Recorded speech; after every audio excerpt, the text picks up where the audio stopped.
داڑھی رکھنا کیوں ضروری ہے کہ 1,24,000 انبیاء نے رکھی؟ تمہارا روٹی کھانا کیوں ضروری ہے؟ کوئی دلیل ہے؟ بھوک لگی ہے نا، یہ بھی سنت رسول ہے۔ جب حضور پاک نے رکھی ہے، انبیاء نے رکھی ہے، پھر پوچھنے کا کیا معنی ہے کہ کیوں ضروری ہے؟ اگر ضروری نہ ہوتی یا حسن و جمال نہ ہوتا، اللہ انبیاء کو داڑھی ہی نہ دیتے۔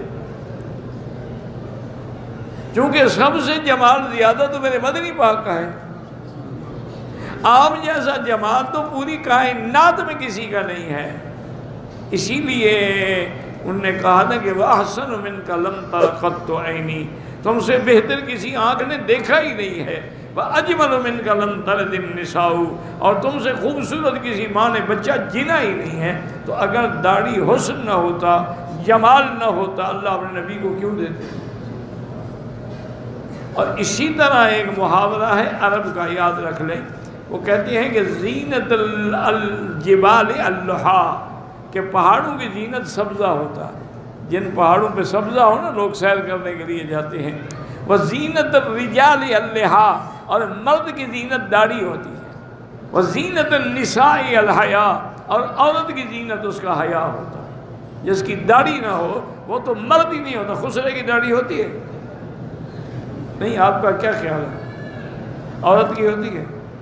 تو آپ اگر مرد سے خسرا بننا چاہتے ہیں، تمہاری مرضی، ہمیں کیا تکلیف ہے؟ لیکن ایک بات ہے، ایک دفعہ منڈاؤ گے تو گناہ صغیرہ ہے، جب بار بار منڈاؤ گے تو کبیرہ ہے۔ جب کبیرہ بار بار کرو گے تو انسان فاسق بھی ہو جاتا ہے، فاجر بھی ہو جاتا ہے۔ اس لیے داڑھی منڈانے والے کی نہ اذان جائز ہے، نہ اس کو امام بنانا چاہیے۔ بلکہ صحیح روایت میں ہے کہ ایک آدمی حضور کی زندگی مبارک میں، کوئی باہر کے قبیلے کا آدمی تھا، ملنے کے لیے آیا، تو اس کی بڑی بڑی مونچھیں نہیں اور داڑھی منڈی ہوئی تھی۔ اس نے سلام کیا تو حضور نے منہ پھیر لیا، حضور نے دیکھا ہی نہیں اس کے۔ اس سے بعض علماء ڈرتے ہیں، وہ کہتے ہیں کہ اگر قیامت میں حضور نے منہ پھیر لیا تو پھر کیا ہوگا؟ باقی تمہاری مرضی ہے جی۔ آج کل تو ہر کوئی اپنی بیوی کو خوش کرنا چاہتا ہے، داڑھی رکھے تو لوگ کہیں گے بوڑھا ہو گیا۔ داڑھی منڈانے والا ہر وقت گناہ میں ہے، بالکل ہر وقت گناہ میں ہے، چونکہ داڑھی منڈانا گناہ کبیرہ ہے۔ وہ طواف کر رہا ہے تب بھی تو گناہ کبیرہ میں مبتلا ہے۔